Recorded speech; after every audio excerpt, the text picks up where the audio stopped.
मन पानी राखिए बिन पानी सब सून।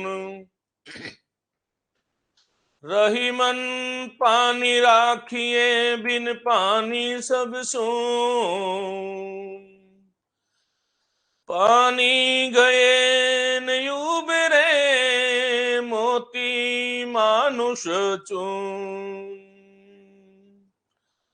पानी गए न उबरे मोती मानुष चून। मोती मानुष चून।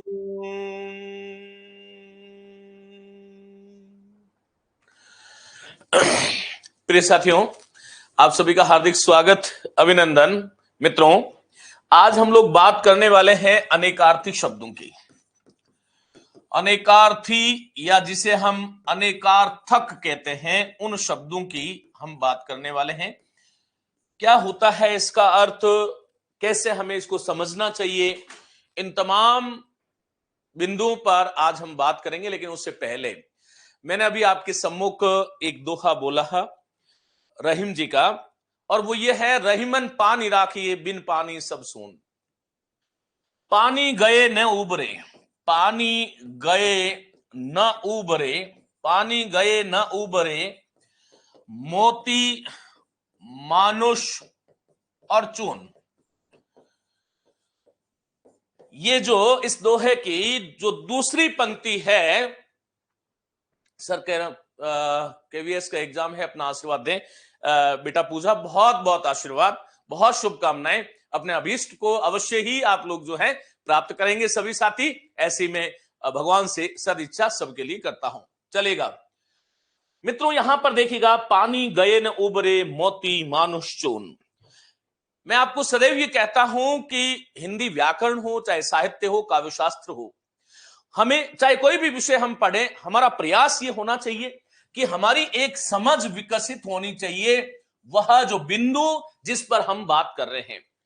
और ये ध्यान रखिएगा, अब इसमें मैं अनेकार्थी शब्दों की बात कर रहा हूं, तो फिर मैंने ये क्यों लिखा है, याद रखना। जहां कहीं भी जो साहित्य के विद्यार्थी हैं उनके लिए एक सुविधा हो जाएगी, जहां कहीं भी यमक अलंकार हो और जहां कहीं भी श्लेष अलंकार हो, वह हमेशा अनेकार्थी होता है। वहां पर जिस शब्द में यमक है और जिस शब्द में श्लेष अलंकार है, वह सदैव जो है क्या होगा, बोलो, अनेकार्थी होगा। अभी हमने कहा, रईमन पानी राखिए बिन पानी सब सून, पानी गए न उबरे मोती मानुष चून। मित्रों, यहां पर यह पानी जो शब्द है, काव्यात्मक दृष्टि से देखो तो यहां पर यह श्लेष अलंकार है, और व्याकरणात्मक दृष्टि से ये मैं कहूं तो ये पानी शब्द जो है वो क्या है, बोलो, अनेकार्थक है। क्या है? अनेकार्थक है, क्योंकि पानी का एक अर्थ होता है आभा, पानी का एक अर्थ होता है इज्जत या विनम्रता, और एक पानी का सामान्य अर्थ जो है वह वही जल होता है। अब यहां पर ये जो पानी शब्द आया, इस पानी शब्द के सिकंदर होता है।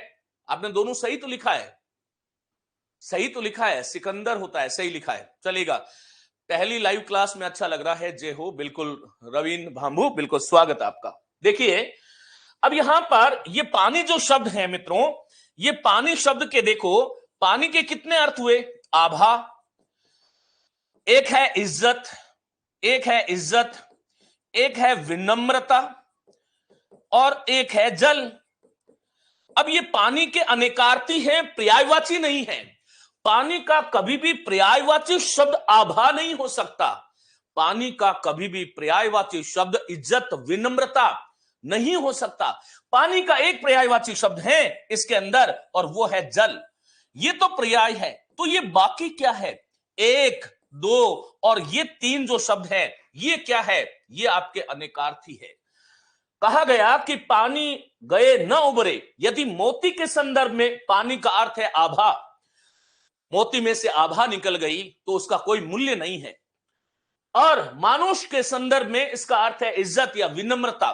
इज्जत रहित व्यक्ति या विनम्रता से रहित व्यक्ति की कोई जो है इज्जत नहीं करता, कोई आभा नहीं होती। और चून कहते हैं आटे को। आटा है लेकिन यदि पानी नहीं है तो वो किसी काम का नहीं है। यहां पर सवाल ये उठता है कि ये पानी जो शब्द है, इसका ये जल तो पर्यायवाची है, लेकिन ये आभा, इज्जत और विनम्रता ये क्या है? यहीं से मैं आज की इस कक्षा को शुरू करता हूं। अनेकार्थी जो शब्द है, इसका संधि विच्छेद क्या होता है आप जानते हैं? अनेक प्लस अर्थी, अनेक धन अर्थी। अर्थी का अर्थ है अर्थ वाला, अर्थ वाला, ये आपको ध्यान रखना है। और अनेक का अर्थ है जिसके एक नहीं, जो एक नहीं, जिसके एक नहीं, एक नहीं अनेक अर्थ हैं, वह जो शब्द है हमारी भाषा में क्या कहलाता है? अनेकार्थी शब्द कहलाता है। अब आपके मस्तिष्क में, हर सामान्य विद्यार्थी के मस्तिष्क में ये चीज उठती है कि सर फिर पर्यायवाची शब्द क्या है? लेकिन इससे पहले आपको ये ध्यान रखना है, जहां एक ही शब्द के, जहां एक ही शब्द के, जहां एक ही शब्द के एक से अधिक, एक से अधिक, जहां एक ही शब्द के एक से अधिक भिन्न भिन्न अर्थ निकलते हैं, भिन्न भिन्न अर्थ, भिन्न भिन्न अर्थ मैं कह सकता हूं संदर्भानुसार। संदर्भ अर्थात रेफरेंस क्या है हमारा, यह बहुत महत्वपूर्ण होता है भाषा में, ध्यान रखना। जहां एक ही शब्द के एक से अधिक भिन्न भिन्न अर्थ संदर्भानुसार लगाए जाते हैं या निकलते हैं, निकाले जा सकते हैं, निकाले जा सकते हैं, निकाले जा सकते हैं, उन्हें अनेकार्थी कहा जाता है। उन्हें अनेकार्थी कहा जाता है, उन्हें अनेकार्थी कहा जाता है। जैसे मैंने एक जो है, मैं एक सामने आपके सामने एक उदाहरण लिख रहा हूं। जैसे मैंने कहा यथा हरि ने हरि रूप दिया, हरि ने हरि रूप दिया। अब यहां पर पहली बात तो यह है कि हरि ने हरि रूप दिया। यदि ये इसमें आपसे अलंकार पूछ लिया जाए तो यहां पर कौन सा अलंकार है? बोलो। यमक अलंकार है। कौन सा अलंकार है? यमक अलंकार है। क्लास रुक रही है। एक विषयम प्रश्न पत्र है मेरा, सुमित भाटी, बहुत शुभकामनाएं बेटा सभी को। पहले इस व्याख्यान को आज आपने जीवन में जो भी पढ़ा है उससे अलग कुछ करने वाला हूं। बहुत शांति से आप लोग सुनेंगे और उसको अपने जीवन में उतारेंगे, ये मेरे भाव है। चलेगा। हरि ने हरि रूप दिया। अब मैंने आपसे कहा कि इसमें ये हरि जो है इसका अर्थ क्या है और इसका अर्थ क्या है? क्या आप लोग बता सकते हैं? कमेंट करके मुझे बताइएगा। हाँ, शब्द शक्ति करवा दी क्या? मैंने शब्द शक्ति करवा रखी है, लेकिन परीक्षा से पहले एक बार फिर से शब्द शक्ति करा दी जाएगी। ज्यादा जो है इसको लेकर के आप चिंतित मत होइएगा। हरि ने हरि रूप दिया, पहले जो कह रहा हूं वहीं पर आपको रहना है। यहां पर ये जो पहला हरि आया है और ये दूसरा हरि आया है, इसका यहां पर अर्थ क्या है? जबकि हरि शब्द के कौन कौन से अनेकार्थी होते हैं? मित्रों, हरि विष्णु भी है। क्या है? बोलो। विष्णु भी है। पहले आप जो है ना इसका अर्थ बताओगे। हरि ने हरि रूप दिया, इसका अर्थ क्या है? विष्णु बंदर। विष्णु बंदर, ग्रेट, बहुत अच्छे विद्यार्थी हैं आप लोग। हरि विष्णु को भी कहते हैं। हरि जो है वो बंदर भी है, हरि जो है वो सिंह भी है, हरि जो है जिसको हम यमराज कहते हैं वह भी है, हरि जो है वो सूर्य भी है, हरि जो है वो हवा अनिल भी है। ये हरि क्यों है? इस शब्द को हमें समझना है। अब यहां पर ये हरि के अनेकार्थी शब्द है। क्या है? बोलो। अनेकार्थी शब्द है। हरि के अनेकार्थी शब्द हैं, ये अनेकार्थी शब्द हैं, हरि के अनेकार्थी शब्द हैं। क्या नहीं है? पर्यायवाची नहीं है। क्या नहीं है? पर्यायवाची नहीं है। पर्यायवाची नहीं है। अब यहां पर हरि को क्यों हम विष्णु कहते हैं? क्यों बंदर? क्यों सिंह? क्यों यमराज? क्यों सूर्य? और क्यों हम वायु कहते हैं? देखिए, ये जो हरि जो शब्द है ना, इसमें एक धातु है, हरि धातु है। संस्कृत में एक धातु होती है जिसको हम बोलते हैं हरि धातु, और इस हरि धातु का अर्थ होता है हरण करना। क्या होता है? बोलो। हरण करना। प्रिय साथियों, अब ये हरि को विष्णु क्यों कहा गया? क्योंकि विष्णु इसलिए कहा गया क्योंकि विष्णु हमारे पापों का हरण करते हैं, हमारे पापों का, कलमश जिसको बोलते हैं, पापों का हरण करते हैं, पापों का हरण करते हैं, इसलिए वो हरि है। और हरि जो है वो बंदर वानर क्यों है? क्योंकि बंदर जो है वो हाथ से झपट्टा मारकर, झपट्टा शब्द को ऐसे लिखेंगे, झपट्टा मारकर वस्तु छीन लेता है, वस्तु छीन लेता है, वस्तु छीन लेता है, और इसलिए वो हरि है। अब यहां पर हरि को सिंह क्यों कहा, यह बताने की जरूरत नहीं है, क्योंकि सिंह जो है हमारे प्राणों का अंत कर देता है, हमारे प्राण हर लेता है, प्राण हर लेता है। इसलिए हरि सिंह भी है, विष्णु भी है, बंदर भी है। तो भाई हरि जो है वो यमराज क्यों है? यमराज इसलिए है क्योंकि वह हमारे अच्छे और बुरे कर्मों का, या यूं कह सकता हूं कि यमराज भी वे हमारे प्राणों का हरण करते हैं, हमारे प्राणों का हरण करते हैं, प्राणों का हरण करते हैं, ये आपको ध्यान रखना है। अब यहां हरि सूर्य क्यों हुआ? हरि सूर्य इसलिए हो गया क्योंकि सूर्य किसी भी चीज को पवित्र करता है, सूर्य किसी भी कलमश को किसी भी अंधकार का हरण करता है, इसलिए सूर्य भी हरि है। वायु क्यों हरि है? वायु को क्यों हरि कहा गया? इसलिए कहा गया क्योंकि वायु जो है वो अपवित्र वस्तु को, अपवित्रता का हरण करती है, अपवित्रता का हरण करती है। अब ये आपको समझ में आना चाहिए कि यहां पर ये जो हरि जो शब्द है, इसके इतने अर्थ जो लगाए गए वो क्यों लगाए गए, इसका कारण क्या था? मैं किसी भी विषय से भिन्न प्रश्न का उत्तर नहीं दूंगा, अंत में दूंगा, चलेगा। अब यहां पर मित्रों हरि जो है, विष्णु क्यों, बंदर क्यों, सिंह क्यों, यमराज क्यों, सूर्य क्यों, वायु क्यों, ये सब हरि के अनेकार्थी शब्द हुए। लेकिन आपको ध्यान रखना है, जैसे हरि का एक पर्यायवाची शब्द मैंने आपको दिया विष्णु, विष्णु को बंदर नहीं कहा जा सकता, और बंदर और सिंह नहीं कहा जा सकता, सिंह को कभी यमराज नहीं कहा जा सकता, यमराज को कभी सूर्य नहीं कहा जा सकता, और सूर्य को कभी हवा नहीं कहा जा सकता। इसलिए ये हरि के अनेकार्थी हैं, पर्यायवाची नहीं है। लेकिन जैसे मैंने आपको कहा कि विष्णु शब्द है, अब ये विष्णु शब्द जो है ये अनेकार्थी है क्या? बिल्कुल नहीं है, क्योंकि विष्णु अनेकार्थी नहीं है, विष्णु के पर्यायवाची हो सकते हैं। पहला शब्द आपने सीख लिया कि विष्णु क्या है? हरि है। विष्णु क्या है? पद्मनाभ है। क्या है बोलो? उसकी नाभि में पद्म है। विष्णु क्या है? अब्जनाभ है। क्या है बोलो? अब्जनाभ है। विष्णु क्या है? शांताकार है। क्या है? शांताकार है। विष्णु क्या है? शेषशायी है। क्या है बोलो? शेषशायी है। विष्णु क्या है? भुजग शयन है, भुजगशायी है। क्या है बोलो? भुजगशायी। विष्णु क्या है? रमाकांत है। विष्णु क्या है? श्रीश है। विष्णु क्या है? कमलेश है। क्या है बोलो? कमलेश है। विष्णु क्या है? आपका जो है श्रीपति है। क्या है? श्रीपति है। तो ये जो शब्द आए ये क्या है? विष्णु शब्द के पर्यायवाची हैं। क्या है? पर्यायवाची हैं। क्या नहीं है? अनेकार्थी नहीं है। क्या नहीं है बोलो? अनेकार्थी नहीं है। ये आपको ध्यान रखने वाली बात है। अब यहां पर ये आपको समझ में आ गया कि भाई अनेकार्थी शब्द और पर्यायवाची शब्द। सर आवाज कट रही है आपकी, क्या ऐसा हो रहा है क्या? सुउपसर्ग कैसे बनता है? मैंने तो कभी नहीं बताया कि स्वस्थ शब्द में सुउपसर्ग बनता है। मैं तो हमेशा आपको कहता हूं कि स्वस्थ जो शब्द है वो स्व उपसर्ग से बना है, और उसमें स्त शब्द है, स्व और स्त से स्वस्थ बनता है। अब यहां पर भुजाओं से गमन करने वाला भुजग होता है, और सर्प को भी भुजग कहते हैं, व्याल भी सर्प होता है। अब यहां पर मैंने आपको कहा कि पर्यायवाची शब्द किसे कहते हैं। अब ये पर्यायवाची शब्द जो है इसका अर्थ क्या है? तो ये आपको ध्यान रखना चाहिए कि एक ही शब्द के एक से अधिक, एक ही शब्द के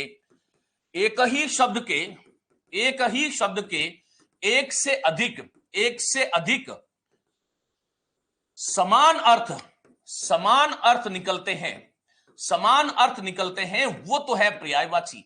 और एक ही शब्द के एक से अधिक भिन्न भिन्न अर्थ संदर्भ अनुसार निकालते हैं, वह है आपका अनेकार्थक।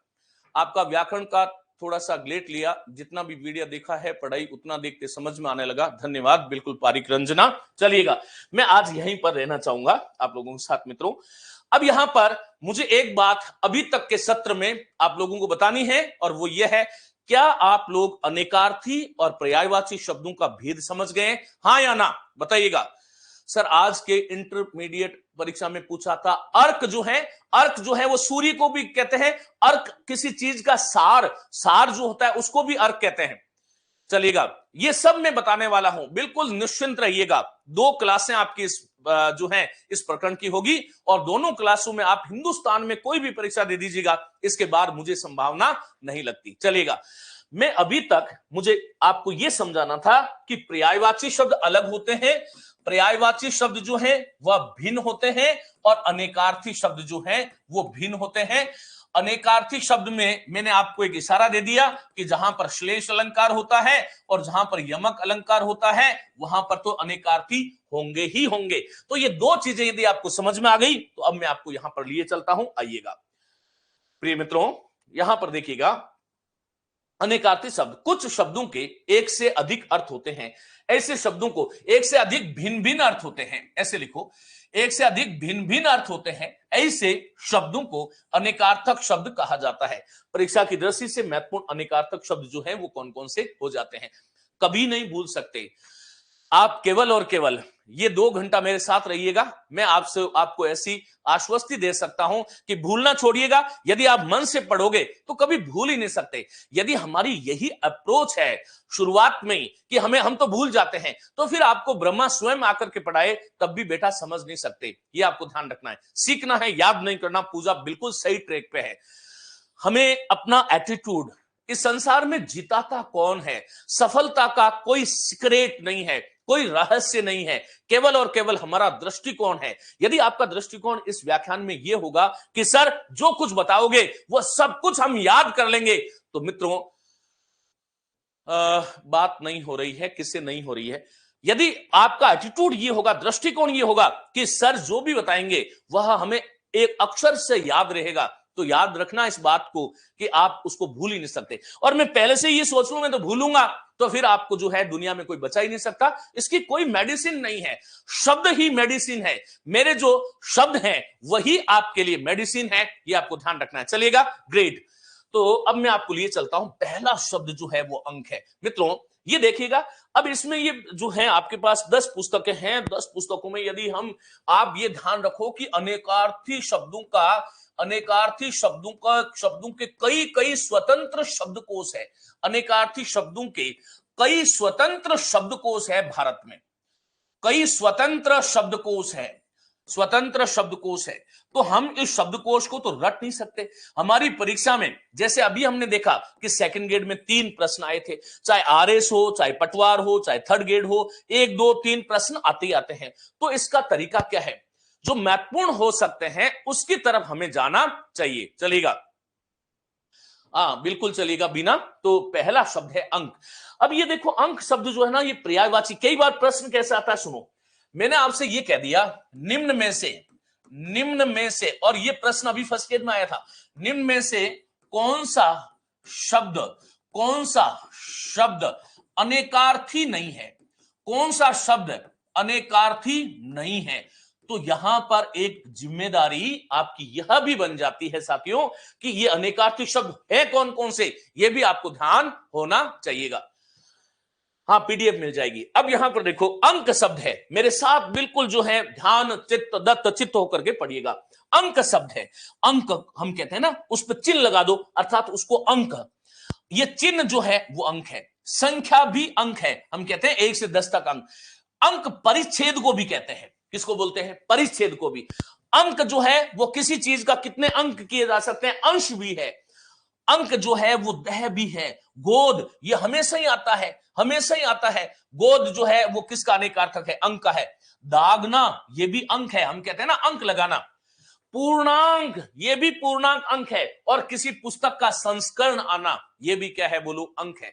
तो यहां पर ये आपने इतनी बातें सीखी, मेरे साथ बोलिएगा मित्रों, अंक ये सर्वाधिक पूछा जाने वाला शब्द है, ये आपको ध्यान रखना है। अब जैसे एक साथी ने अभी पूछा अर्क के अनेकार्थी शब्द आप पूछेंगे, तो अर्क क्या है, बोलो, सूर्य है। एक आपने शब्द सुना है सार, किसी चीज का जो सार है, जो द्रव्य है वो भी क्या है, बोलो, अर्क है। आप लोग जानते हो ना, जैसे मैंने कहा द्राक्षास्व, आसव जो है वो भी अर्क है। अर्क सूर्य भी है, सार भी है, द्रव्य भी है, आसव भी है। तो ये अनेकार्थी शब्द इस प्रकार से आपको याद रखना होगा। अब यहां पर अंकन शब्द है, अंकन शब्द जो है वो आकलन और अंकन एक ही है। अब यहां पर जो मूर्ति कर्म है ना, उसको भी अपन अंकन कहते हैं। उत्कीर्ण करना, किसी चीज पर अंकन करना, खोद देना।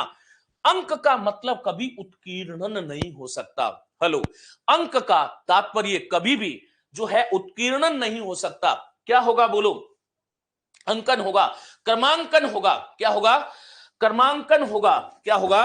क्रमांकन होगा, क्रम से किसी चीज का आना। अंक देखो चिन्ह भी है, अंक भी और अंकन ये दोनों चिन्ह है। दस्तावेज ये भी अंकन है, ये ध्यान रखिएगा। तो यहां पर देखिएगा अंकुश क्या है, कई बार पूछा जाता है। अंकुश क्या है मित्रों? दबाव, अर्थात अंकुश दबाव का अनेकार्थी है। नियंत्रण करना, किसी पर, किसी को अपने अधिकार में लेना, ये आपको ध्यान रखना है। हमेशा से आवाज थोड़ी कम है, मुझे नहीं लगता आप लोग जो है अपना उसको बढ़ा लीजिएगा। शायद हो सकता है या सब साथियों के ये सीमा शर्मा उस प्रश्न को आरपीसी ने डिलीट कर दिया था। कौन सा प्रश्न था मुझे नहीं पता। चलिएगा, किस संदर्भ में आप लोग बात कर रहे हैं? आवाज सही है आज? तो मित्रों अब चलिएगा, बार बार जो है आप मुझे भी डिस्टर्ब नहीं करें। अपना थोड़ा सा स्तर पर देखो यहां पर, क्योंकि यहां यदि कोई समस्या होती तो सबके होती। यदि एक विद्यार्थी के हो रही है तो इसका मतलब ये जो है आपकी व्यक्तिगत समस्या है। मित्रों अंकुश जो है हाथी को चलाने रोकने का एक अंकुश भी होता है। अंकुश सत्ता अधिकार, हम कहते हैं ना निरंकुश सत्ता आ गई, सत्ता का अधिकार भी अंकुश होता है, और गज बांग भी अंकुश होता है। अब ये सब इसके अनेकार्थी है। अब देखिएगा आगे लिए चलता हूं। जैसे अंग है, तो अंग जो है ये तो एक मूल शब्द हो गया। अंश भी अंग होता है, हम कहते हैं ना उसके कितने अंग जो है किए जा सकते हैं। इसका मतलब जो है वो अंश भी अंग है। करवट लेना, अर्थात ऊंट किस जो है अंग, अर्थात किस करवट बैठेगा, ये भी एक तरह से अंग है। अंग जो है वो किसी चीज का भाग भी है, पक्ष भी है, शरीर भी है। स्तन भी अंग है। और एक देश का नाम हम इसलिए स्तन अंग है क्योंकि हम कहते हैं ना कि अंग को जो है वो मर्यादा से रखना चाहिए। अब इसका मतलब हाथ अंग क्यों नहीं हुआ, ये भी आपके मस्तिष्क में आ सकता है। तो लोक प्रचलित जो अर्थ है वह यहां पर स्वीकार्य करना चाहिए। एक देश का नाम अवयव है, भेद है, शाखा है। किसी चीज के कितने शाखा है, तो भेद है, अवयव है, अंश है, भाग है, पक्ष है, शरीर है, स्तन है, एक देश का नाम है, और अंश और करवट। एक भी व्याकरण का गलत नहीं किया। यूपीटीजीटी बहुत बहुत शुभकामनाएं। ईश्वर करे आप जो है आगे से भी मुझे खुशखबर दें। सदैव खुशखबरी शब्द गलत होता है, ध्यान रखना कि हाँ गुरुजी जो आपने पढ़ाया वहां से जो है सारा सब कुछ आया। चलेगा। तो हाँ सूर्य का मित्र भी है। देखो मित्र जो है ना वो सूर्य भी है, सूर्य भी है और सखा भी है। सूर्य भी है, सखा भी है, ये आपको ध्यान रखना है। तो ये मित्र एक शब्द हो गया और इसके अनेकार्थक हो गए।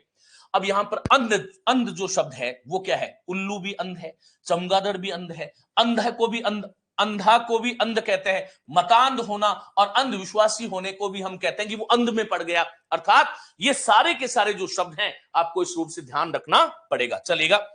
उसके बाद में अंधेरा। मित्रों अंधेरा जो है अंधकार, उदासी, छाया और रात। देखो अब मैं ये कहूं कि अंधकार का पर्यायवाची उदासी है तो ये नहीं हो सकता। अंधकार, उदासी, छाया, रात, इन सब के लिए अंधेरा शब्द का प्रयोग हो सकता है, लेकिन मैंने आपको कहा कि तम और उदासी एक ही है, कभी नहीं हो सकता। ये आपको ध्यान रखना है। विशेष बात यही है। गुरुजी क्या होगा इसका? बार, एक मात्रा या पूरा दुकान? वापस पूछ लीजिएगा। अंत में जितने भी प्रश्न है ना आप लोग अंत में करोगे तो मुझे ज्यादा सुविधा होगी, क्योंकि मैं मेरे विषय पर जो मैं करने के लिए आया हूं वो मैं आप तक पहुंचा सकूं। चलिएगा। अंबर जो है वो क्या है? वस्त्र भी है। देखो आप एक शब्द जानते हो ना, पीतांबर, ऐसे शब्दों को पकड़ना चाहिए। अब यहां पर पीतांबर, पीत है जो अंबर, मैं आपको कई बार बताता हूं कि इसमें आया हुआ अंबर जो है वो वस्त्र है, क्योंकि वस्त्र है। क्योंकि यदि मैंने नीलांबर बोल दिया होता तो वहां पर नीला आकाश और वस्त्र दोनों की संभावना थी। तो अंबर वस्त्र भी है, आकाश भी है। अंबर कपास को भी कहते हैं, एक इत्र भी होता है, अभ्रक भी अंबर है और मेघ भी अंबर है। ये आपको ध्यान रखना है। चलेगा। अब यहां पर अकड़ना शब्द क्या है? देखो हम कहते हैं कि वो अकड़ गया, अर्थात दुराग्रह करना। पूछा गया शब्द है दुराग्रह करना, किसी चीज पर अकड़ जाना, हट कर लेना। कड़ा होना ये भी अकड़ना है। ठिठुरना, हम कहते हैं कि हम जो है सर्दी में अकड़ गए, ठिठुर गए। ऐंठना भी अकड़ना है और तनना भी अकड़ना है, तो ये आपको ध्यान रखना है। अकाल, अयोग्य काल, अयोग्य काल अर्थात जो इस समय नहीं होना था। अकाल अभाव को भी कहते हैं, दुर्भिक्ष को भी कहते हैं, और अकाल परमात्मा को भी कहते हैं, क्योंकि वो किसी काल विशेष से उसका संबंध नहीं होता। अकिंचन, देखो अपरिग्रही, अपरिग्रही क्या होता है? एक शब्द होता है परिग्रह। परिग्रह का मतलब है एकत्र करने वाला। परिग्रही एकत्र करने वाला, एकत्र करने वाला। कोई भी चीज है उसको जो एकत्र करता है वो क्या है? बोलो, परिग्रही है। इसके साथ में अ उपसर्ग जुड़ जाएगा, तब ये शब्द क्या बनेगा? अपरिग्रही। अर्थात जो एकत्र नहीं करता है वही तो अकिंचन है। अकिंचन हम कहते हैं ना, इसका सही शब्द होता है दरिद्र। कर्म शून्य, हम कहते हैं अकिंचन है, कुछ नहीं करता, कर्म शून्य होना, यह भी आपको ध्यान रखना है। हाँ, अभाव भी अपन इसको जो है, अकिंचन के पास अभाव होता है, वो भी अपन मान सकते हैं। बहुत सारे अर्थ होते हैं, लेकिन जो मुख्य अर्थ है वो मैं आपको दे रहा हूं। चलेगा, अश्विन कुमार क्या पूछना चाह रहे हैं, पूछिएगा। अकिंचन, अपरिग्रही, दरिद्र, कर्म शून्य, ये अकिंचन हो गया। अब यहां पर लिए चलता हूं आगे, देखिएगा। अक्ष शब्द है मित्रों, खेलना का पासा जो है वो क्या है? अक्ष है। धुरी, पहिया, पहिए का धुर, रुद्राक्ष, जान और आत्मा। अब यहां पर देखो, मैं आपको सदैव कहता हूं कि प्रत्यक्ष जो शब्द है, जो अध्यक्ष शब्द है, याद रखना, जो अध्यक्ष शब्द है, ये सारे के सारे जो इस प्रकार के जो शब्द हैं, इसका कभी भी संधि विच्छेद अक्ष से नहीं होता है। अक्ष तो धुरी होती है, अक्षी जो है वो आंख होती है, ये आपको ध्यान रखना है। अब यहां पर, इसलिए यहां पर आंख कहीं भी नहीं है। खेलने का पासा जो है, जुआ जब हम खेलते हैं, सितंबर शब्द तत्सम तद्भव जो है, ये नहीं तो तत्सम है, नहीं तद्भव है, विदेशज शब्द है, अर्थात ये जो है तत्सम तद्भव, देशज कुछ भी नहीं है। चलेगा, और यहां पर देखो, अक्ष क्या है? खेलने का पासा है, धुरी है, पहिया है, पहिए का जो धुर है, रुद्राक्ष ये भी अक्ष है, और जान, आत्मा, जान या आत्मा भी अक्ष है। अक्षत क्या होता है? क्षतहीन। देखो, क्षत का मतलब क्या होता है? जिसको घाव हो जाता है ना, हम बोलते हैं क्षत विक्षत।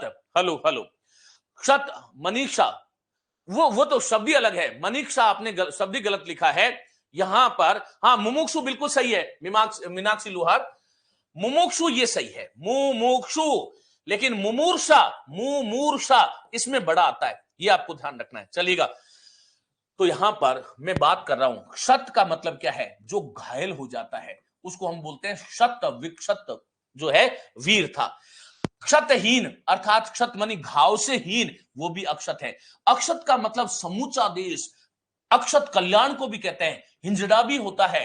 अखंडित चावल जो है अक्षत, इसलिए पूजा में हमेशा अखंडित चावल को बोला जाता है, ये आपको ध्यान रखना है। आपकी क्लास के अलावा कुछ नहीं पढ़ा, कुछ पढ़ने की आवश्यकता ही नहीं है। चलेगा, विलोम लोड कर दीजिए। अश्विन कुमार, सारा का सारा जो है, आप कौन से पाठ्यक्रम में हैं? मैं तो आश्चर्यचकित हूं, कौन से पाठ्यक्रम में आप? हिंदी व्याकरण में तो दूसरी बार कोर्स हो रहा है। एक बार संपूर्ण कोर्स आपको करा रखा है, दूसरी बार जो है रिवीजन के रूप में भी मैंने बहुत सारी, शायद मुझे लगता है कि 40 क्लासें इस बार फिर से ले ली है। चलेगा, अच्छा, टीजीटी यूपी, ओके, ये करवा देता हूं। यदि टीजीटी यूपी में नहीं हुआ है तो ये मेरी टीम की गलती है, इसको बिल्कुल सुधार करेंगे। चलेगा, तो हम बात कर रहे हैं अक्षत। अक्षत क्या है? बोलो, क्षतहीन है, समूचा है, कल्याण है, हिंजड़ा है, अखंडित चावल है, लावा, जौ और धान्य, ये सब अक्षत है। मित्रों, ये बहुत ही महत्वपूर्ण शब्द है अक्षर। जितने भी साथी अभी देख रहे हैं, इसको बिल्कुल जो है बहुत ही ध्यान से इसको पढ़ना है। पहली बात तो अक्षर क्या होता है? देखो, क्षर का मतलब होता है विनाशशील। क्या है? बोलो, विनाशशील। क्या है? विनाशशील, जो शाश्वत नहीं है। और शरण, इसी से जो है शरण शब्द बनता है। क्या बनता है? शरण शब्द इसी से बनता है। अब यहां पर नकारात्मक अर्थ में अ जुड़ जाएगा तो न अक्षर इति अक्षर, अर्थात जिसका विनाश नहीं होता, जिसका विनाश नहीं होता, जिसका विनाश नहीं होता। अब सामान्य रूप से आप लोग जितने भी हैं वो वर्ण विचार जब पढ़ते हो तब वर्ण और अक्षर ये दो संकल्पना पढ़ते हो, लेकिन यहां पर इस दुनिया में जितनी भी चीजें हैं, देखो, जो अविनाशी हैं वो अक्षर है, अविनाशी जो है वो अक्षर है, वर्ण भी अक्षर है, जो अच्युत, जो कभी भी जो है च्युत नहीं होता, अपने स्थान से हटता नहीं, वह भी अक्षर है, शब्द भी अक्षर है, ब्रह्म भी अक्षर है क्योंकि विनाश नहीं होता, आत्मा को भी भगवत गीता में अक्षर कहा गया है, आकाश, आकाश भी अक्षर है क्योंकि आकाश व्यापक होता है, व्यापक होता है, और आकाश जो है वो शाश्वत सनातन होता है, प्रलय काल में भी आकाश का कभी विनाश नहीं होता और इसलिए ये भी अक्षर है। मोक्ष को भी अक्षर कहते हैं क्योंकि मोक्ष के बाद में किसी प्रकार का फिर जो है विनाश नहीं होता, और शिव भी अक्षर है और विष्णु भी अक्षर है। अब मेरे साथ फिर से आप एक बार बोलिएगा मित्रों, महत्वपूर्ण शब्द है अक्षर, अविनाशी, वर्ण, अच्युत, शब्द, ब्रह्म, आत्मा, आकाश, मोक्ष, शिव और विष्णु, और विशेष करके ध्यान रखना थर्ड ग्रेड वाले साथी इस बात का ध्यान रखना चलेगा, अखंड जो शब्द है, अखंड जिसके खंड नहीं किए जा सके। प्रत्येक शब्द को जब आप लोग देखते हो उसकी तरफ उस शब्द का विश्लेषण करना सीखो। मैंने पूरे हिंदुस्तान में यही तो सिखाया है कि शब्द बनता कैसे है और उसके जो है किस प्रकार से हम उसका अर्थ जो है उसको खींचते हैं। अखंड, खंड का मतलब क्या हो गया, जो जो पूर्ण नहीं है, तो अखंड संपूर्ण। अब देखो अखंड का मतलब जिसका खंड नहीं हो वो भी अखंड है, और अखंड सत्ता अर्थात संपूर्ण सत्ता, अविकल को भी अखंड कहते हैं, अखंड समाप्ति के लिए अर्थात निर्विघ्न, और अखंड जो है वो अटूट भी होता है, ये आपको ध्यान रखना है। और जिसके खंड नहीं होते वो भी अखंड होता है।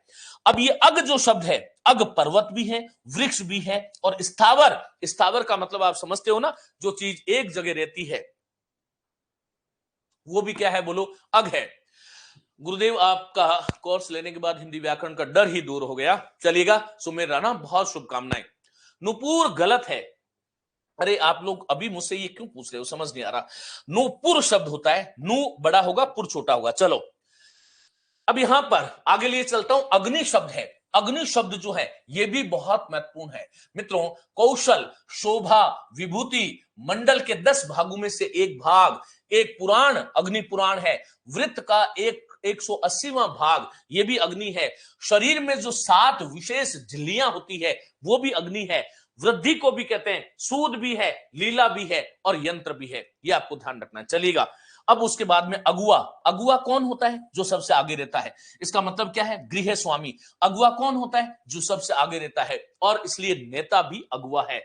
मुखिए को भी अगुआ कहते हैं, किसी चीज का अगुआ प्रवक्ता भी होता है और मार्गदर्शक भी होता है। बिल्कुल सब हो जाएगा, शुद्धिकरण भी होगा।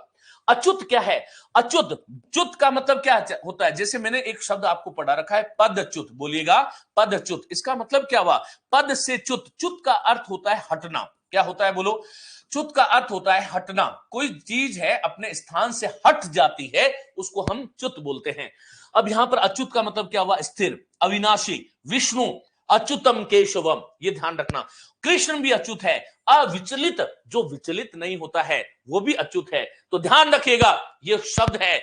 और इस संसार में जिसके पास अपने जीवन में शब्द भांडार, जिसके पास जितना समृद्ध होता है वह व्यक्ति संसार में हर दृष्टि से उतना ही समृद्ध होता है। इसलिए मेरा सभी लोगों को यह आदेश है, अनुरोध भी है कि आप शब्दों को बिल्कुल जो है आनंद के साथ पढ़िएगा। ऐसे मत देखना कि साहब ये अच्युत के तो आपने तो 5 अर्थ बता दिए, कैसे रटे, अरे इस शब्द को समझ लो। अच्युत क्या हुआ, जो हटता नहीं, तो स्थिर भी हटता नहीं, अविनाशी, अविनाशी भी कभी अपनी चीज से हटता नहीं, विष्णु तो अच्युत है ही है, कृष्ण भी है, और अविचलित भी अच्युत है। अब यहां पर अज और अजा ये बार बार परीक्षाओं में पूछा जाता है, ये ध्यान रखना है।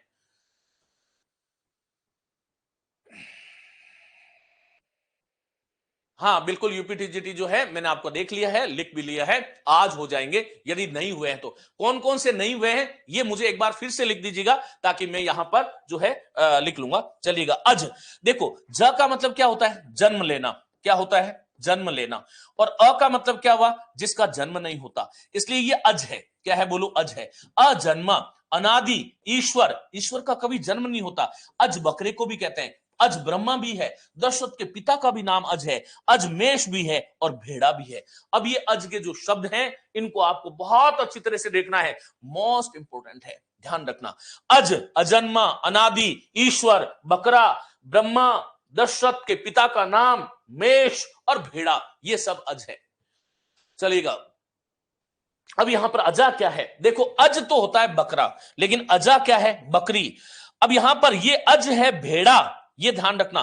भेड़ा जो है ना, वो भेड़ का मादा होता है, भेड़ का नर होता है। जो भेड़ स्त्रीलिंग है बता चुका हूं, भेड़ का जो नर पुरुष है वो भेड़ा होता है।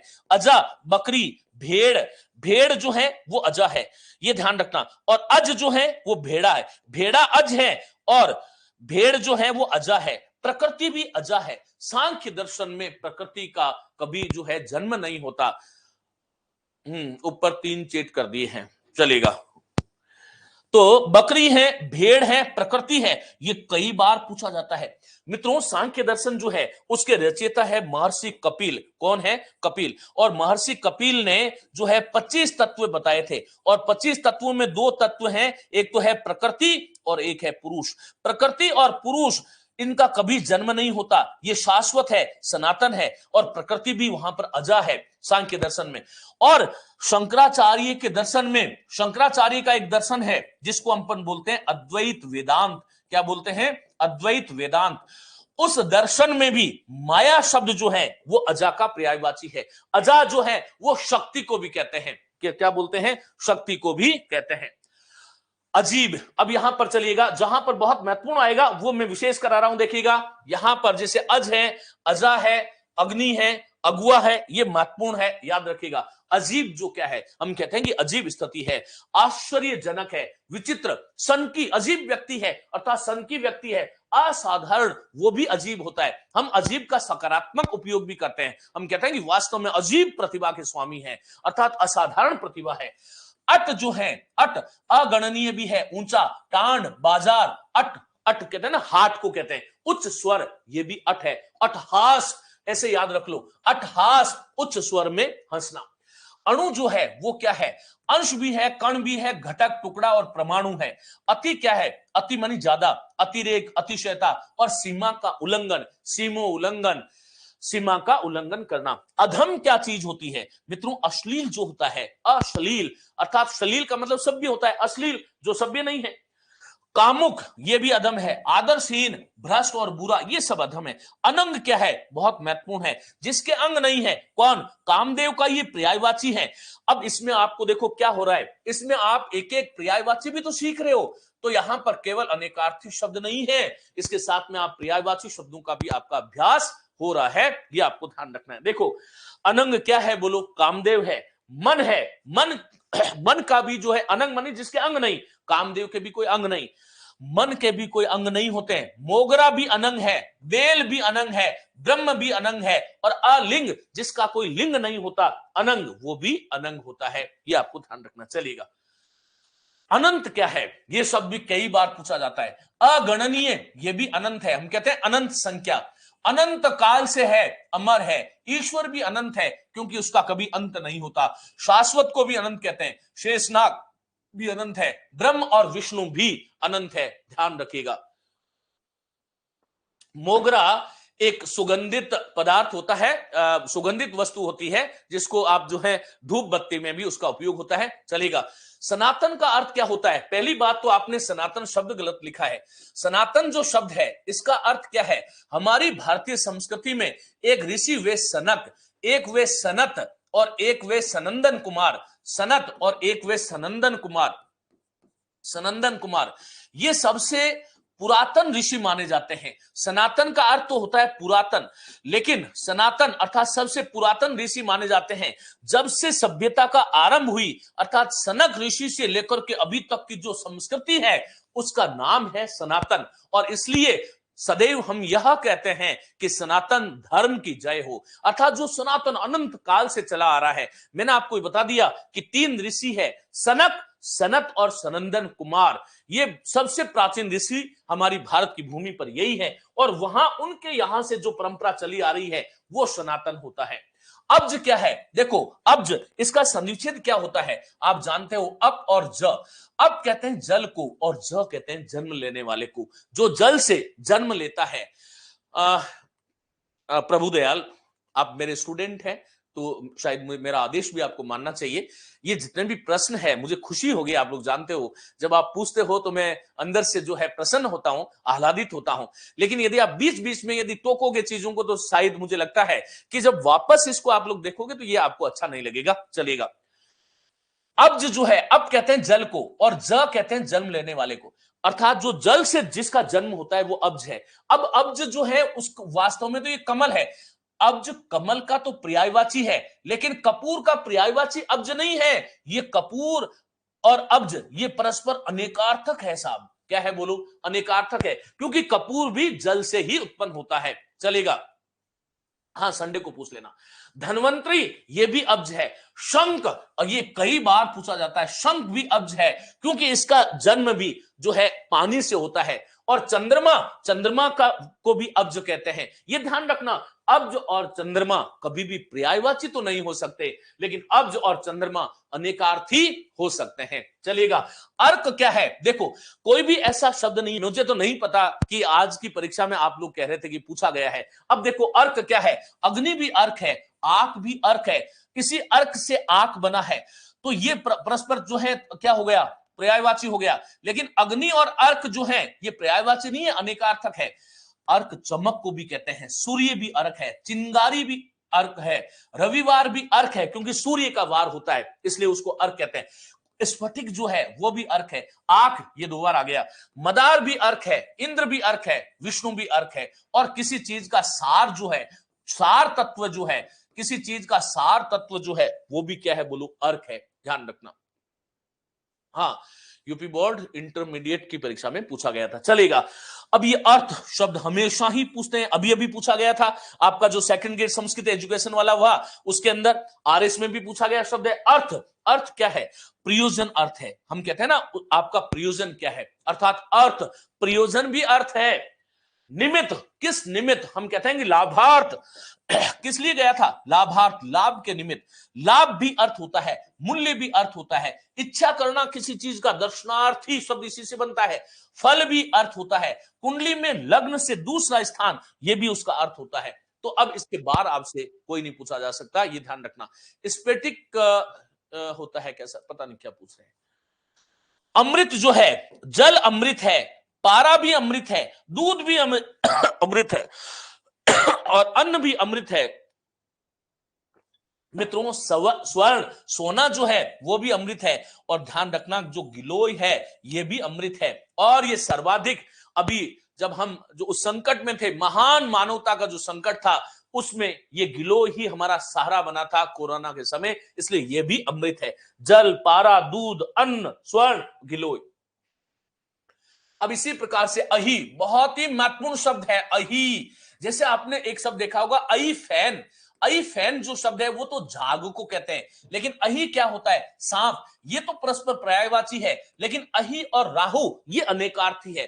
तो ये आपको ध्यान रखना है कि अनेकार्थी शब्द जो हम पढ़ रहे हैं, इसमें एक तो आपको पर्यायवाची मिलेगा, लेकिन बाकी अनेकार्थी होंगे। अब यहां पर अही और सांप, और अही शत्रु को भी कहते हैं, अही शत्रु को भी लिख सकते हैं आप, शत्रु भी अही होता है। नाभि, ये भी अही है। राहु, राहु में हु बड़ा होता है। कष्ट, और एक वर्ण वृत्त होता है, ये भी अही होता है। शत्रु भी अही होता है। आकर क्या होता है? हमेशा पूछा जाता है। देखो ऐसे याद रखो, रत्नाकर। रत्नाकर जो शब्द है, इसका संधिविच्छेद होता है रत्न धन आकर। आकर जो है वो होता है खान। ये आकर और खान ये परस्पर पर्यायवाची है, लेकिन आकर और घर ये परस्पर अनेकार्थी है। ये आपको ध्यान रखना है। ये भंडार नहीं, गलत टाइप हुआ है, भांडार, वो भी आकर है। संग्रह, ये भी आकर है। आकर हम कहते हैं ना, जो शब्दों का एक आकर, बहुत बड़ा आकर, अर्थात संग्रह, संग्रहालय, संदर्भ पुस्तक, ये भी आकर होती है। ये ध्यान रखना है। लेकिन आकार क्या होता है? अब ये आकर और आकार ये जो है, इसको शब्द युग्म भी कह सकते हैं अपन। क्या कह सकते हैं? इनको परस्पर शब्द युग्म भी कह सकते हैं। आकार क्या है? शरीर भी आकार है।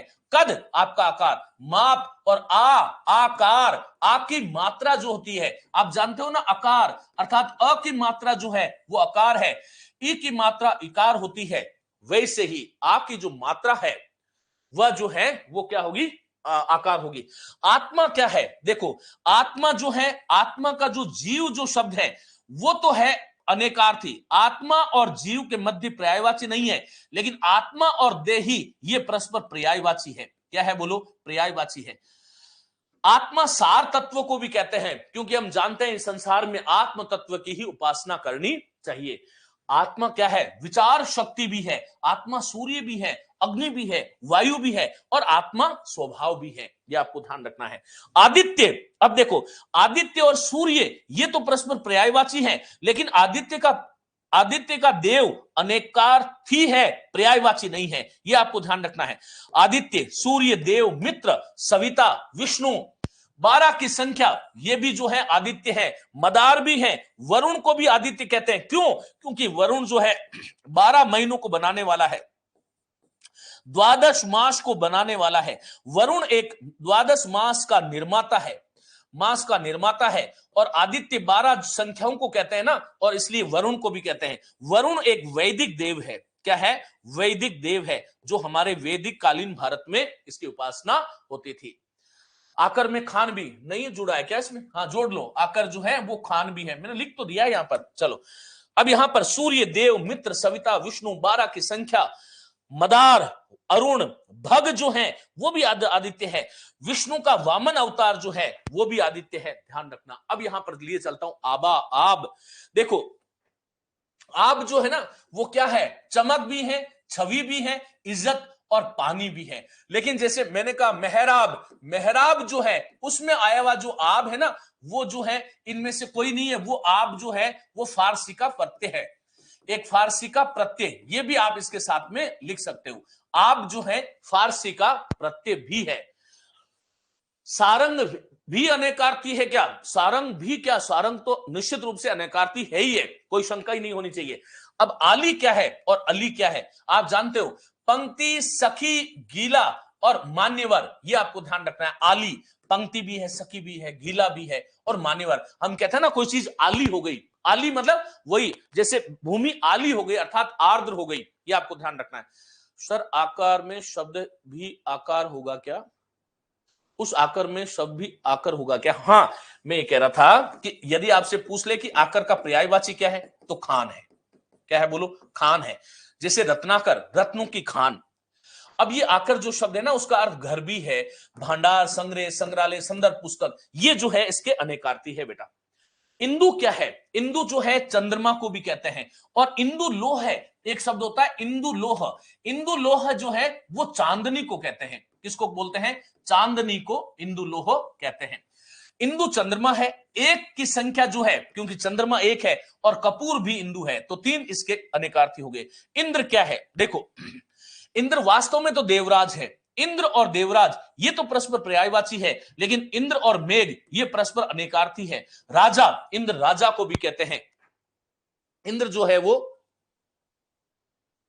श्रेष्ठ को भी कहते हैं, श्रेष्ठ भी इंद्र है। छप्पे, 6 पैरों वाला एक छंद होता है, छंद का एक भेद, वो भी इंद्र होता है। अब ये इक्षु क्या है? ये गन्ना अर्थात ईख, ये तो परस्पर पर्यायवाची है, लेकिन इक्षु इच्छा को भी बोलते हैं और कोकिला को भी बोलते हैं और वृक्ष को भी इक्षु बोलते हैं। ईरा महत्वपूर्ण करोगे, ईरा और इला महत्वपूर्ण करोगे। ईरा भूमि, वाणी, सरस्वती, जल और मध्य, ये ईरा है। भूमि, वाणी, सरस्वती, जल, मध्य, मेरे साथ बोलोगे, भूमि, वाणी, सरस्वती, जल और मध्य, ये तो ईरा है। लेकिन ईला क्या है? ईला क्या है? ईला ने देनी आपनी, भूमि है, ईला गाय भी है, सरस्वती भी है, वैवस्वत भी है, मनु की कन्या, इसका नाम भी ईला था, बुद्ध की पत्नी और पुरूरवा की माता, ये भी ईला थी। अब यहां आज के बाद में ये आपको जो है हमेशा ध्यान रखना, ईरा क्या है बोलो? सरस्वती, ये कई बार पूछा जाता है। ईरा वाणी की देवी सरस्वती, जल, मध्य, वाणी और भूमि, ये तो ईरा है। लेकिन ईला क्या है? ईरा जो है, और ईरा और ईला ये भूमि दोनों में समान है। ईला जो है वो गाय है, सरस्वती है, दोनों में समान है, वैवस्वत है, मनु की कन्या है, बुद्ध की पत्नी है और पुरूरवा की माता है। अब यहां पर एक शब्द है इष्ट और एक है इष्टि। ये यहां पर जो है शब्द युग्म के रूप में भी आपसे पूछा जा सकता है, शब्द युग्म के रूप में। अब यहां पर इष्ट जो है, इसका पहला जो है अर्थ होता है अभिलषित, और इष्टि जो है, इष्टि का अर्थ होता है इच्छा। ये आपको ध्यान रखना है। इष्ट, अभिलषित, पूजित, ईंट, और मित्र, पति और इष्ट देव, इष्टि जो है इच्छा और निवेदन होती है। उमा क्या है? अलसी, चमक, दुर्गा, दुर्गा को भी उमा कहते हैं, पार्वती भी उमा है, हल्दी, कीर्ति और कांति, ये सब उमा है। तो उर क्या है? उर जो है वो मन है, हृदय भी है। अब उर और हृदय ये तो परस्पर पर्याय है, लेकिन उर और मन ये अनेकार्थी है। क्या है? अनेकार्थी है। स्तन ये भी उर है। वृक्ष क्योंकि उरोज शब्द बनता है, उरोज, उरोज शब्द जो है उरह धन ज, उरह ज, उर हृदय पर जन्म लेने वाले। ऐरावत क्या है? इंद्र का हाथी भी है, एक नग का नाम भी है। विद्युत को भी ऐरावत कहते हैं और मेघ को भी ऐरावत कहते हैं, ध्यान रखिएगा। ऐश क्या है? देखो अच्छा शब्द है। ऐश क्या है? वो ऐश मौज नहीं है, ऐश जो है ईश्वरीय है। शिव विषयक जो चीज है वो भी ऐश है। भोग विलास समृद्धि ये भी ऐश है। तो कंक क्या है? कंक जो है सफेद है, चील है, यम है और क्षत्रिय है, ये आपको ध्यान रखना है, कंक। और धर्मराज युधिष्ठिर को भी कंक कहा जाता है। कंत क्या है? कंत जैसे हम कहते हैं ना उमाकंत, पति प्रेमी और सुंदर, कंत, कंत जो है कंत और कांत इन दोनों के समान है। कंज क्या है? कमल, ब्रह्मा, अमृत और केश। महत्वपूर्ण करोगे, महत्वपूर्ण करोगे। कमल है, ब्रह्मा है, अमृत है और केश है। चलेगा। अब यहां पर कंस क्या है? कंस क्या है? कमल है। देखो कंस कमल तो है ही है, ब्रह्मा है, अमृत है, केश है। नहीं नहीं, ये गड़बड़ हो गया है, ये गड़बड़ हो गया है, इसको काट दीजिएगा, ये नहीं है। कच बहुत महत्वपूर्ण है। एक तो कच, एक कुछ, ये दोनों अलग अलग है। एक कूच, तीन शब्द है। कच जो है वो बाल है, पपड़ी भी कच है, बादल भी कच है, बृहस्पति पुत्र ये भी कच है, ध्यान रखिएगा। सर ये याद नहीं होते, आराम से देखिएगा जो मैंने कुछ चीजें बताई हैं। जब आप सकारात्मक भाव से बैठेंगे तो याद हो जाएगा। अन्यथा यदि आपकी एनर्जी, आपकी ऊर्जा इस बात में लग गई कि सर याद ही नहीं होते, तो फिर मैंने आपको कहा कि कांत जो है स्वामी को भी कहते हैं, कांत सुंदर को भी कहते हैं, कांत जो है वो चमकीला कोई वस्तु होती है उसको भी कांत कहते हैं, ध्यान रखिएगा। और अब यहां पर कटक, देखो बहुत बार पूछा जाता है, कटक जो है वो सेना, कटक और सेना ये तो पर्यायवाची है, लेकिन कटक छावनी, राजधानी और समुद्र इसके संदर्भ में अनेकार्थी है, ध्यान रखना। कर्ण जो शब्द है, कर्ण कान भी है, कुंती पुत्र भी है, समकोण भी है, त्रिभुज की एक भुजा ये भी कर्ण है, व्यास है और नौ कर्ण, इसको हटा दो। कर्ण जो है वो कान है, कुंती का पुत्र है, समकोण है, त्रिभुज की एक भुजा है और व्यास भी कर्ण कहलाता है। कनक क्या है? कनक, कनक ते सो गुनी मादकता अधिकाय।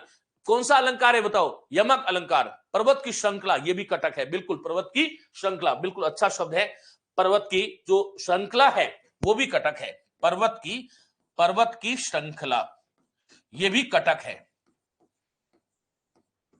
चलेगा।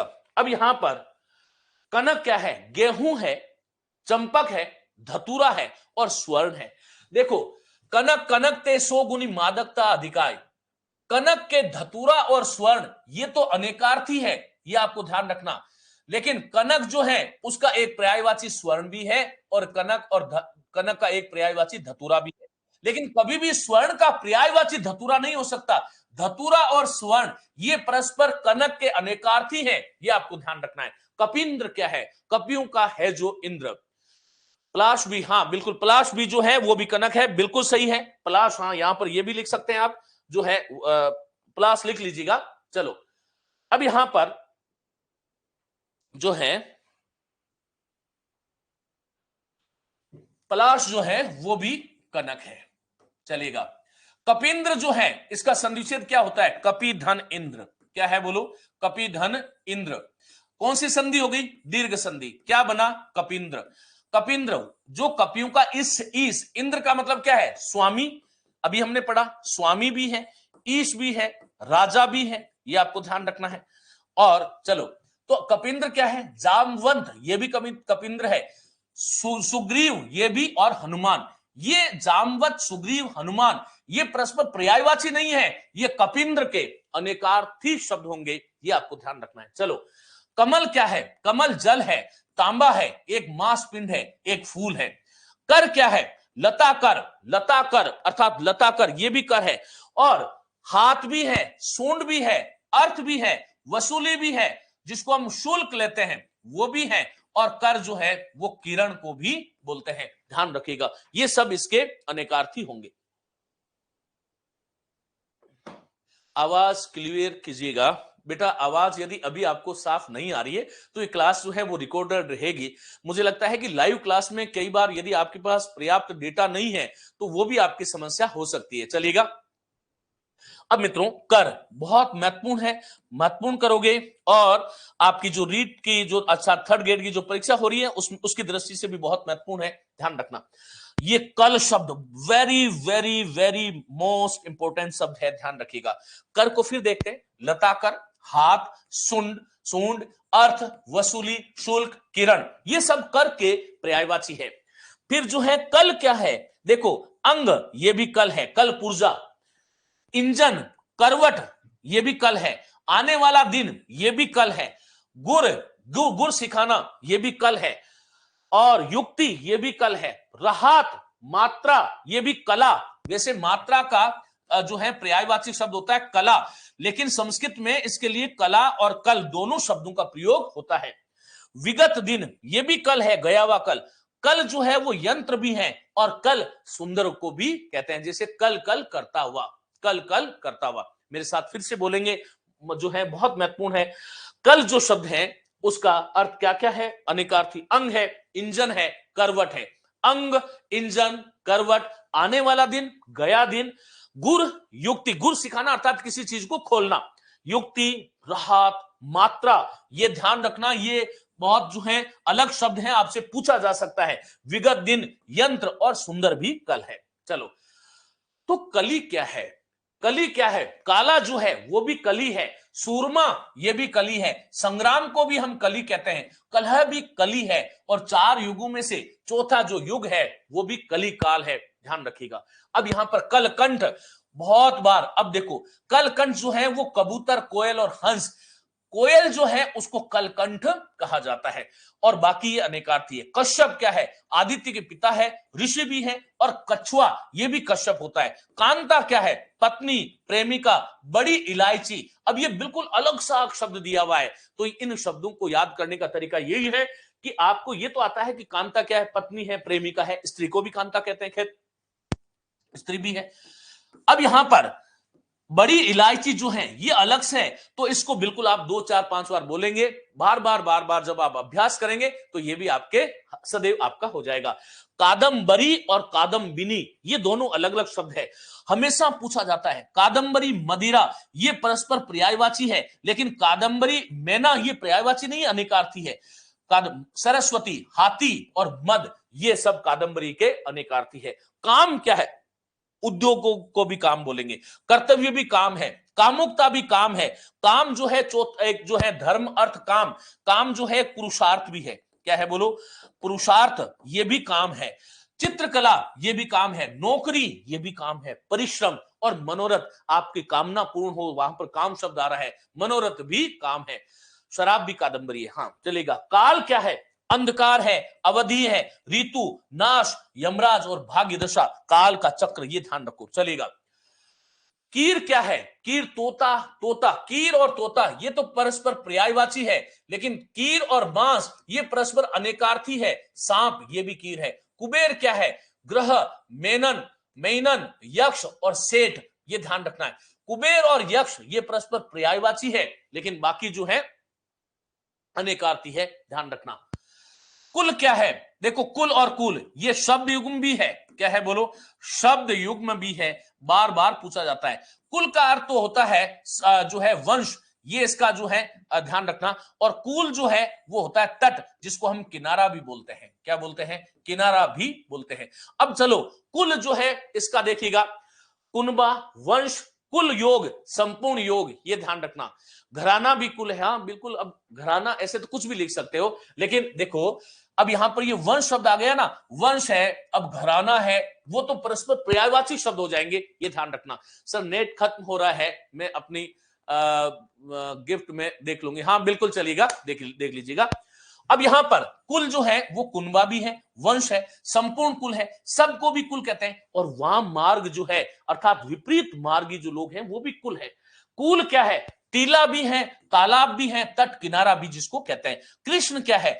कृष्ण एक तो देव है जो विष्णु का अवतार, ये तो परस्पर पर्यायवाची है। अर्जुन का सारथी, ये भी परस्पर पर्यायवाची हो सकते हैं, लेकिन अंधकारपूर्ण कृष्ण पक्ष आप लोग जानते होंगे। वेद व्यास, ये भी कृष्ण है। मूल नाम क्या है? कृष्ण द्वैपायन वेद व्यास। बोलिएगा, कृष्ण द्वैपायन वेद व्यास, ये आपको ध्यान रखना है। एक पक्ष शुक्ल पक्ष और कृष्ण पक्ष। सुंदर पुरुष जो है वो भी कृष्ण है, और अर्जुन का सारथी ये भी कृष्ण है। केतु क्या है? उत्तम वस्तु, हमेशा पूछा जाता है, महत्वपूर्ण कीजिएगा, उत्तम वस्तु भी केतु है, ध्वज भी केतु है, नवग्रह में एक ग्रह भी केतु है, और लक्षण ये भी केतु है, पुच्छल तारा ये भी केतु है। ये आपको ध्यान रखना है। केतु ध्वज आ जाए या ध्वजा आ जाए, एक ही बात है, इसमें आपको संदेह में नहीं जाना है। केशव क्या है मित्रों? केशव और कृष्ण और केशव और विष्णु ये तो पर्यायवाची है, लेकिन केशव का एक, केशव शब्द को जब हम विशेषण मानते हैं, केशव को जब हम विशेषण मानते हैं, तब इसका केशव अर्थात सुंदर केश वाला जो है वो भी केशव है। वो भी सर जी कलकंठ मूलतः कौवा होता है, मैंने शायद गलत बता दिया, बिल्कुल सही कह रहे हैं। जो है कोयल जो है वो कलकंठी होती है, और कलकंठ काला है कंठ जिसका, वो जो है गौण रूप से कोयल भी है, लेकिन मुख्यतः जो है वो कौवा है। बिल्कुल सही है, चलेगा, दोनों एक साथ नहीं आ सकते। केशव कृष्ण भी है, मार्गशीर्ष विष्णु सुंदर केश वाला, विशेष रूप से ध्यान रखना। केसरी जो शब्द है, अब देखो केसरी जो है, गेरुआ वस्त्र जो है वो केसरी है। उत्तम वस्तु, घोड़ा, वानर, सिंह, रोमल, प्रसिद्ध व्यक्ति, ये सब केसरी है। हिंद केसरी शब्द आपने सुना होगा। सिंह और केसरी ये परस्पर पर्यायवाची है। एक बात और बता देता हूं कि केसरी और केसरी ये दोनों एक ही शब्द है, ये भी ध्यान रखना। हालांकि शुद्ध ये है, लेकिन इसको भी माना जाता है शब्दकोश में, दोनों को ही जो है उसमें सम्मिलित कर लिया गया है। कीक, इसको काट दो। कौनतेय क्या है? अर्जुन है। कौनतेय अर्जुन भी है और युधिष्ठिर भी है। क्या है बोलो? युधिष्ठिर भी है, युधिष्ठिर भी है। कौनतेय अर्जुन भी है, युधिष्ठिर भी है, कौनतेय कर्ण भी है, भीम भी है। याद रखना, कौनतेय अर्जुन है, कर्ण है, भीम है, युधिष्ठिर है, ये सब कौनतेय है। कौमुदी क्या है? कुमुद चांदनी। कौमुदी और चांदनी ये तो जो है परस्पर पर्यायवाची है, लेकिन कौमुदी एक टीका भी होती है। एक शब्द मैं आपको दे रहा हूं, लघु सिद्धांत कौमुदी, धरानंद आचार्य की लिखी हुई संस्कृत की एक टीका है व्याकरण की। कौमुदी क्या है? दिवाली भी कौमुदी है, और कौमुदी का मतलब व्याख्या भी होता है। महत्वपूर्ण करोगे, ध्यान रखना। कौमुदी क्या है? बोलिए क्या है? कुमुद भी है। सव्यसाची में समास और विग्रह। सव्यसाची का, वैसे सव्य का मतलब होता है बाएं हाथ से काम करने वाला, अर्थात अर्जुन जो है उसका वो बन जाता है विशेषण। सव्यसाची का जो शब्द का अर्थ है वो अर्जुन के लिए प्रयुक्त होता है। वह जो बाएं हाथ से काम करता है, बहुब्री समास होगा, और यदि वाक्यांश के लिए एक शब्द आए तब भी बाएं हाथ से काम करने वाला। सव्य जो शब्द है इसी का अर्थ होता है बायां हाथ, ये आपको ध्यान रखना है। चलेगा, कौमुदी विशेष बात कर रहे थे हम। कौमुदी कुमुद भी है, चांदनी, टीका, दिवाली और व्याख्या ये भी कौमुदी है। अब इसमें देखो ये व्याख्या थोड़ा सा अलग से है, इसको आपको अच्छे से याद करना होगा।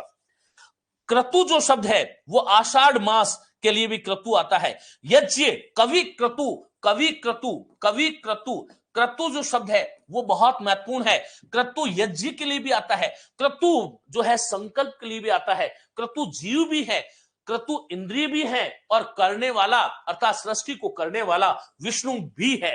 महत्वपूर्ण करोगे, जो बड़ी परीक्षाएं होती है उसमें इस प्रकार के प्रश्न जरूर किए जाते हैं।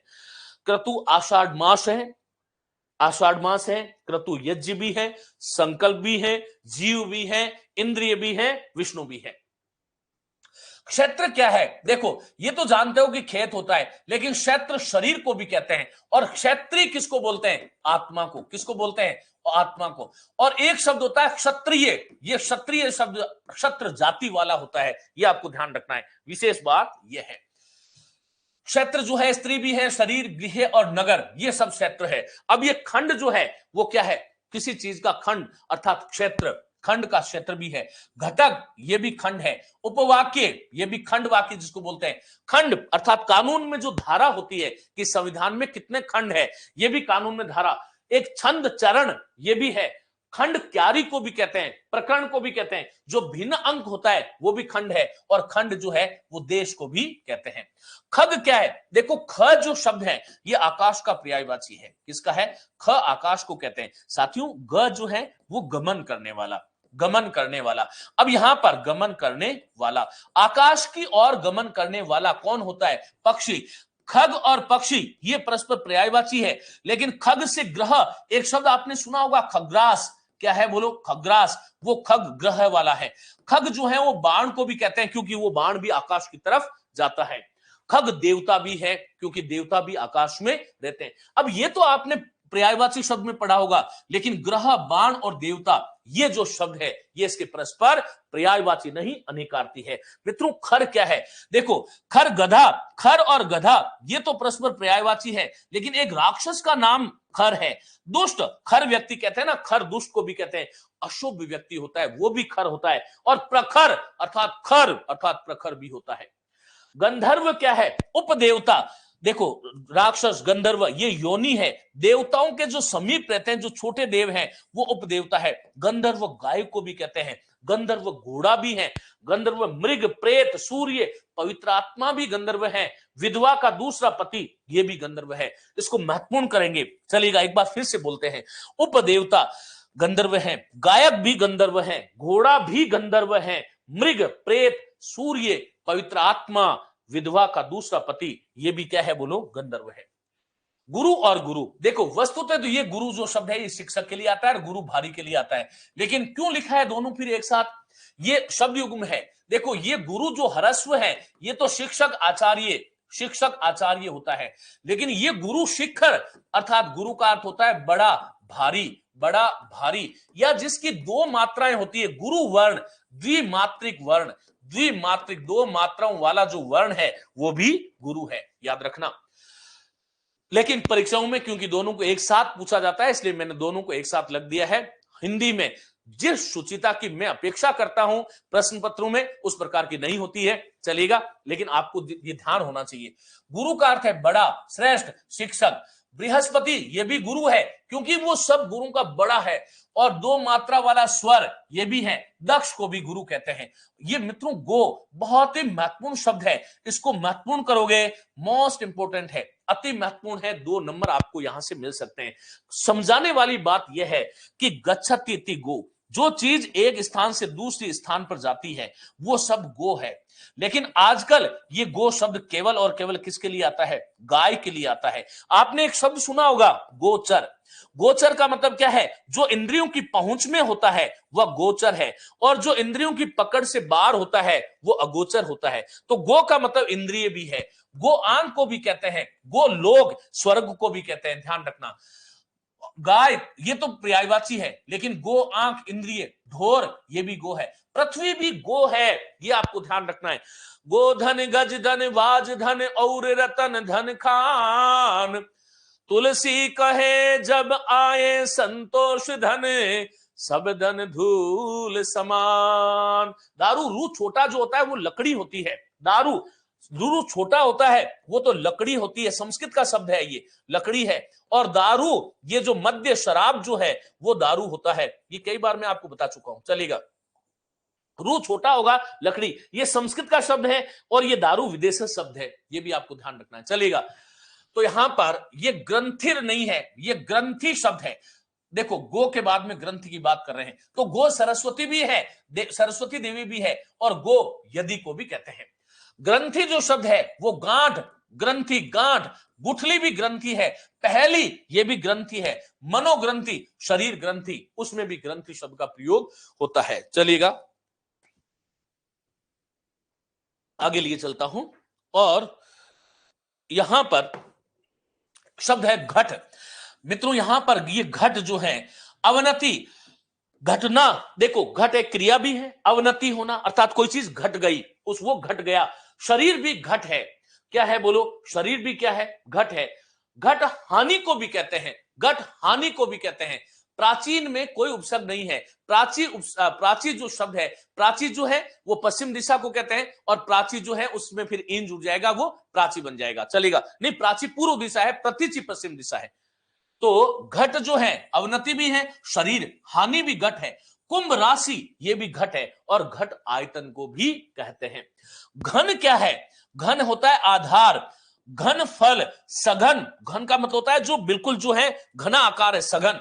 त्रिआयामीय वृत्त जो होता है, जिसको हम आजकल 3D कहते हैं। घनाकृति, भारी हथौड़ा, ये भी घन होता है। घोष जो है, महत्वपूर्ण करोगे, घोष एक जाति भी है जिसे हम अहीरों की बस्ती कहते हैं। क्या बोलते हैं? अहीरों की बस्ती कहते हैं। घोष वर्ण भेद भी है। घोष क्या है? गौशाला भी है। गंगा घोष, गंगा का तट भी है। घोष शब्द भी, कोई घोष सुनाई दे रहा है, शब्द सुनाई दे रहा है। ताल का एक भेद भी है। और गर्जन, गर्जन भी घोष होता है। हम कहते हैं कि युद्ध घोष, ये आपको ध्यान। घन का अर्थ बादल भी होता है। हाँ, देखो सारा, अब ये तो घन कोई भी बता देगा, बादल, ये तो घन श्याम आप जानते ही हो, चलेगा। चंद जो शब्द है, देखो चंद जो है, चंद्रमा के लिए भी कपूर, जल, सोना, साधु, मोर की पूंछ जिसको हम चंदुआ कहते हैं। नासिक वर्णों के जो चिन्ह होते हैं जिसको हम चंद्र बिंदु कहते हैं, ये भी चंद है। चक्र क्या है? पहिया है, चक्की। कुमार का साथ भी चक्र है, एक अस्त्र जैसे चक्रधर, चक्र को धारण करने वाला। यहां सभी वर्गों के लोग उपस्थित है, अभी नहीं बताऊंगा, चलो। पानी का जो भंवर होता है वो भी चक्र है, मंडल भी चक्र है, प्रदेश भी चक्र है, चक्रवाक पक्षी होता है वो भी चक्र है, दिशा और वर्ण वृत्त ये सब चक्र है। चपला क्या है? बिजली जो है वो चपला है, और चपला स्त्री भी है क्योंकि वो जो है अपने व्यवहार से, स्वभाव से चपल होती है। चपला वेश्या को भी कहते हैं। जिह्वा भी चपला है क्योंकि ये भी चप चप करती है। चंचल ये भी चपला का ही है। लक्ष्मी भी चपला है क्योंकि कहा गया कि लक्ष्मी जो है आज यहां कल वहां, और वेश्या स्त्री जो है उसका भी कोई ठिकाना नहीं होता, इसलिए वो भी चपला है। मित्रों यहां पर चपला जो शब्द है, बिजली, जिव्या, जिह्वा, चंचल, स्त्री, लक्ष्मी और वेश्या, ये सब इसके अनेकार्थी हैं, आप लोग महत्वपूर्ण करेंगे। चरण शब्द जो है, किसी छंद का एक जो पद होता है जिसको हम पाद भी कहते हैं।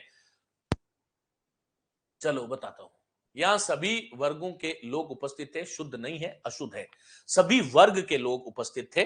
चलो आप परेशान मत होइएगा, मैं आप लोगों को नाराज भी और परेशान करना भी नहीं चाहता, लेकिन साथियों देखो ये मैं किसके लिए कर रहा हूं, आप लोगों के लिए ना। तो यदि आप, मुझे अच्छा लगेगा जैसे बीच बीच में साथी जो है वो अनेकार्थक शब्द पूछ रहे हैं, इससे संबंधित भाई सर ये भी अर्थ होगा, तो वो मुझे ज्यादा अच्छा लगेगा। मुझे तो सब चीजें ज्यादा अच्छा लगती है, कोई समस्या नहीं है, लेकिन मुझे यूं लगता है कि जीवन में जब मैं अनेकार्थक शब्द आपको पढ़ा दूं तो उसके पहले आप ये घोषणा करके परीक्षा में चले जाओ कि सर इसके बाद चाहे कोई भी दुनिया की परीक्षा होगी हम इसमें हारेंगे नहीं। मेरा केवल और केवल भाव ये है, बाकी तो मैं आप लोगों के लिए हूं। मैं तो कल सुबह तक लगातार, यदि आप प्रश्न करो और तुम मेरे पास उत्तर की कमी नहीं होगी, आप लोग जानते हो, मेरे विद्यार्थी हो। लेकिन मैं ये चाहता हूं कि जिस विषय को हम पढ़ रहे हैं उस विषय में यदि हम जो है वो रहेंगे तो आपको ज्यादा फायदा मिलेगा। मेरा लक्ष्य केवल एक है जीवन का, वो आपका हित है, बस इतना ही कहूंगा। पैर, बड़ों का संग, ये भी चरण है, और गोत्र ये भी चरण है। चाप क्या है? महत्वपूर्ण करोगे, महत्वपूर्ण करोगे, महत्वपूर्ण है। इंद्रधनुष ये चाप है, दाब भी चाप है, धनुष ये भी चाप है, और ध्वनि, वक्र और मेहराब ये सब चाप है, ये आपको ध्यान रखना चलेगा। चेटक शब्द क्या है? मित्रों चेटक जो है वस्तुतः जो है नायक नायिका को मिलाने वाला जो होता था वो चेटक और चेटी का ऐसे शब्द होता था।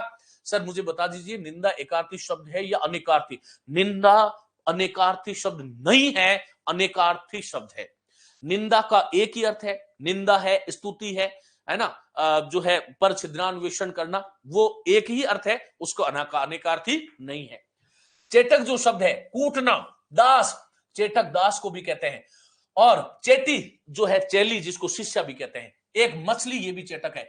नाटक का जो विदूषक होता है ना साथियों, वो भी चेटक होता है, ध्यान रखना। और पति ये भी चेटक है, नायक नायिका को मिलाने वाला ये भी चेटक है। तो चैती क्या है?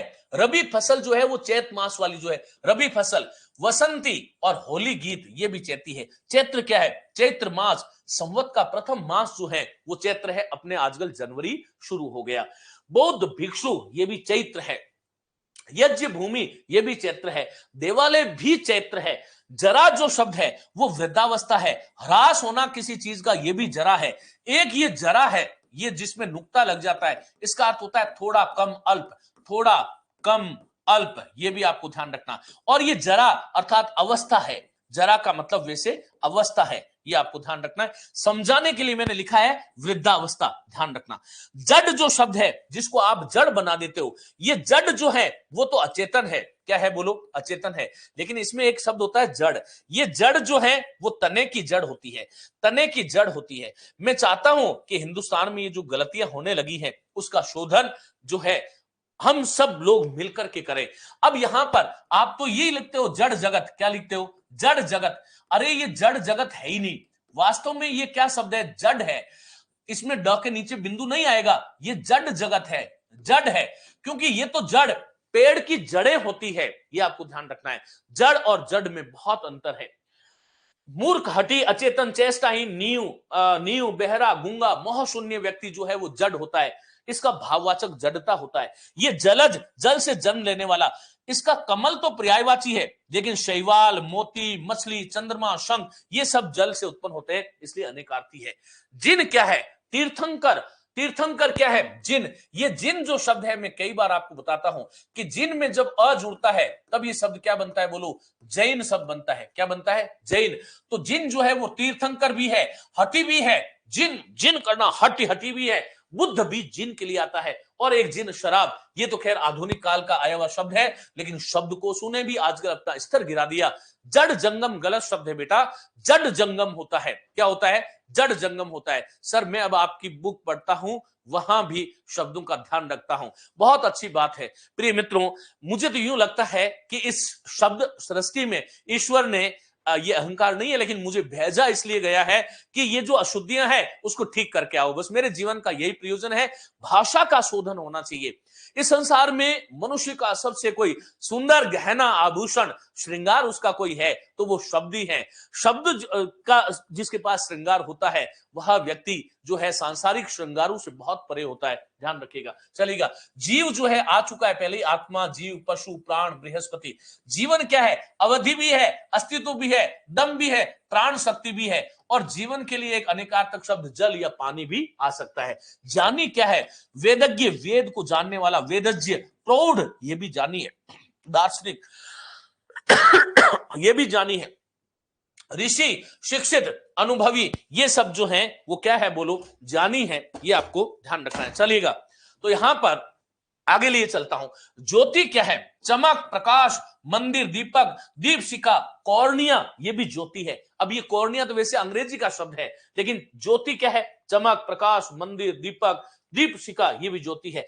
झक और झक ये शब्द युग्म भी है, ये शब्द युग्म भी है, शब्द युग्म भी है, महत्वपूर्ण करोगे मित्रों। झक करना ये बकवास, लेकिन झक ये मछली होती है। अब देखो, क लिखोगे तो बकवास हो जाएगा और ख लिखोगे तो मछली हो जाएगा, यही तो है हिंदी का सौंदर्य। और इसलिए झक, उन्माद, बकवास, चमकदार, हम कहते हैं एकदम झक, अर्थात वो बिल्कुल सफेद झक, चमकदार है। और झक ये खीज, और मछली ये झक होता है, ये आपको ध्यान रखना है।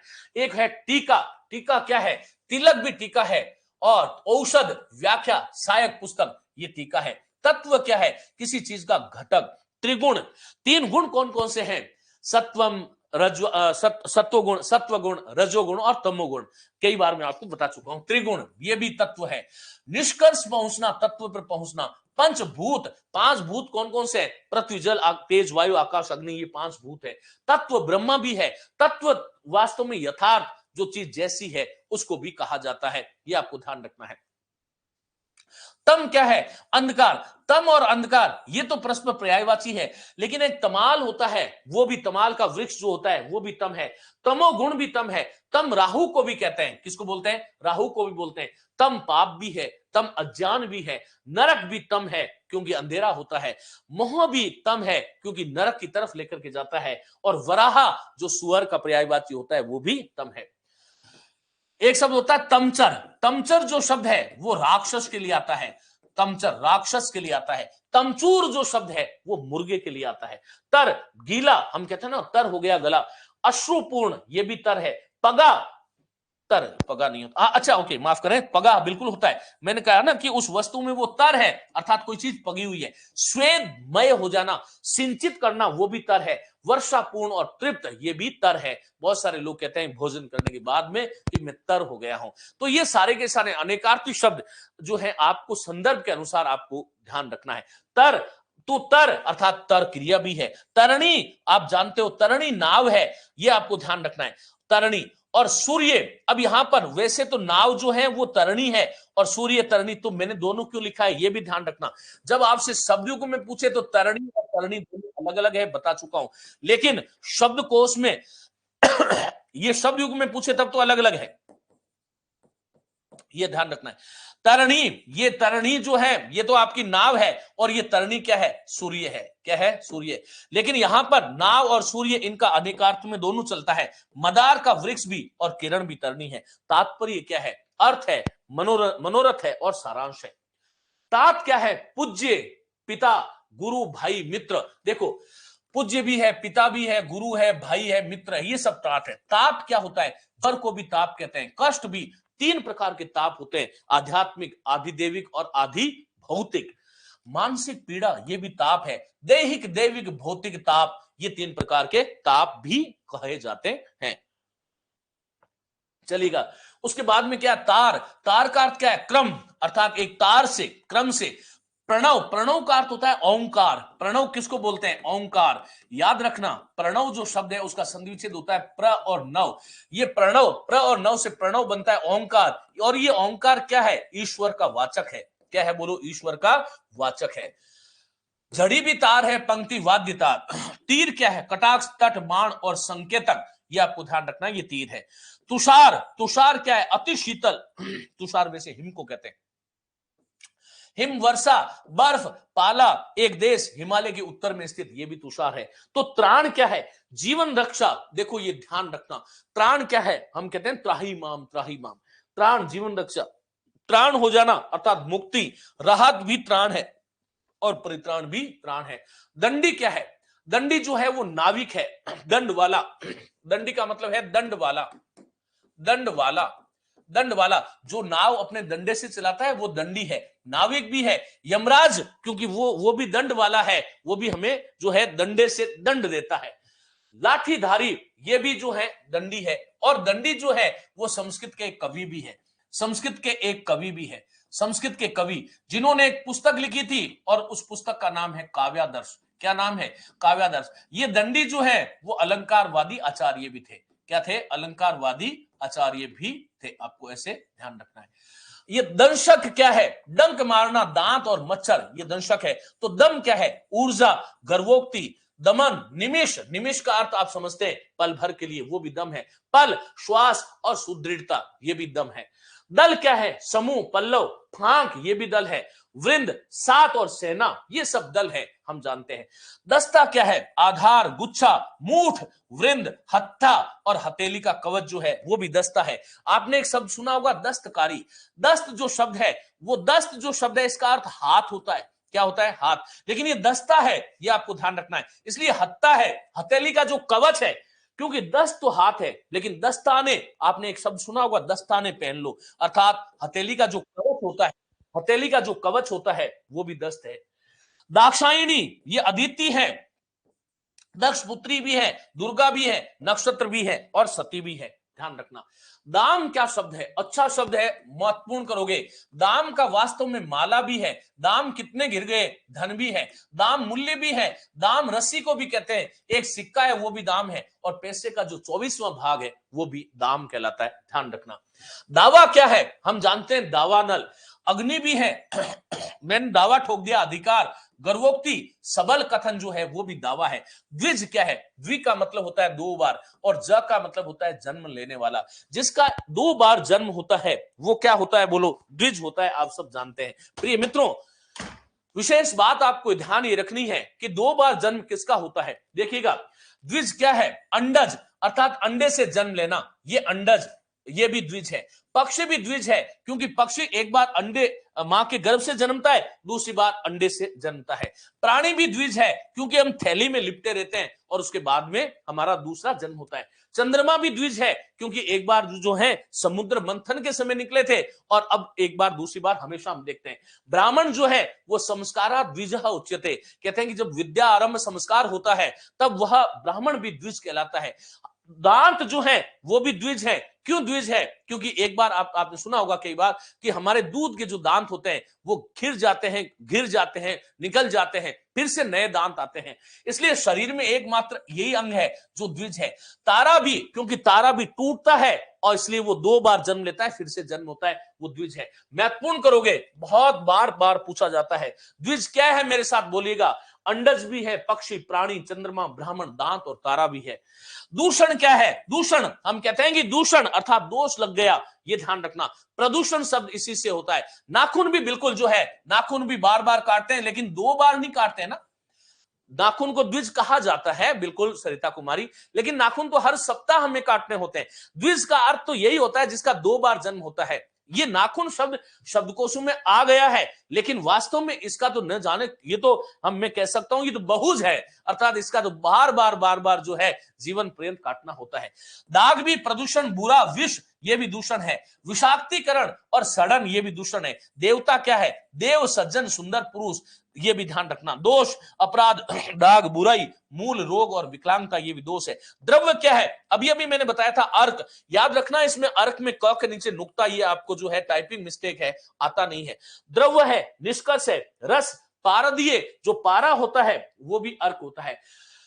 तो द्रव्य क्या है? द्रव्य देखो, घटक है, धन, धातु और पदार्थ, ये द्रव्य है। द्रोण, द्रोण बाल्टी, द्रोणी बाल्टी होती है, ये आपको ध्यान रखना है। द्रोणी जो शब्द है वो बाल्टी को कहते हैं। दोआबा, दोना, जिसको हम दोना, दोना कौन सा? जिसमें आप कचौरी इत्यादि खाते हैं, वो दोना भी द्रोण है। और द्रोण वृक्ष और द्रोणाचार्य भी द्रोणी कहलाते हैं। तो द्वार क्या है? कपाट, घर, छिद्र, प्रवेश और द्वार।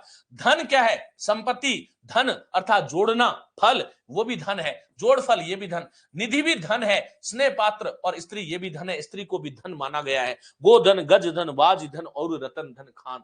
धनंजय क्या है? अर्जुन भी धनंजय है, आग भी धनंजय, एक वृक्ष भी है, वायु भी धनंजय है, वायु का एक प्रकार है। धर्मराज क्या है? ईमानदार व्यक्ति, लेकिन धर्मराज और युधिष्ठिर ये परस्पर पर्यायवाची शब्द है। ईमानदार व्यक्ति, यमराज भी धर्मराज है।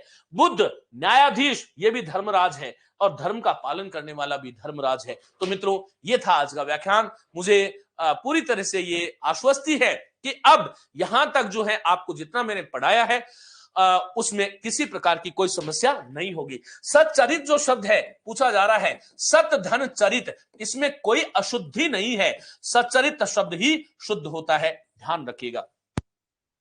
सर्दी, बुखार, उल्टी आदि बीमारियों में कौन सी संज्ञा है? भाई ये जो है वो सर्द को जो है, सर्द से सर्दी बनती है, तो वैसे तो ये विशेषण शब्द है, इसको जो है कोई संज्ञा में घसीटो मत। और इस तरह के हर एक चीज को जो है हम परीक्षा की दृष्टि से यदि हम देखें तो वो ज्यादा अच्छा होगा। जो सब स्थानों से संबंधित हो, जो सब स्थानों, भूमि जो है वो स्थान होता है, वो सार्वभौमिक होता है, बता चुका था। शुक्ल पक्ष और कृष्ण पक्ष के बारे में बताओ, ये अभी बताने का विषय नहीं है। शुक्ल पक्ष आप जानते हैं, हर महीने में जो 15 दिवस जब चंद्रमा जो है, जिस समय उसकी उपस्थिति होती है रात्रि के समय में, उस समय हम उसको शुक्ल पक्ष कहते हैं। नहीं उपस्थिति होती तो कृष्ण पक्ष कहते हैं। चलेगा, पद्य के संबंधी प्रश्न भी एक बार करवा देना, बिल्कुल मेरा प्रयास रहेगा, जल्दी कराऊंगा। नमस्ते, धन्यवाद।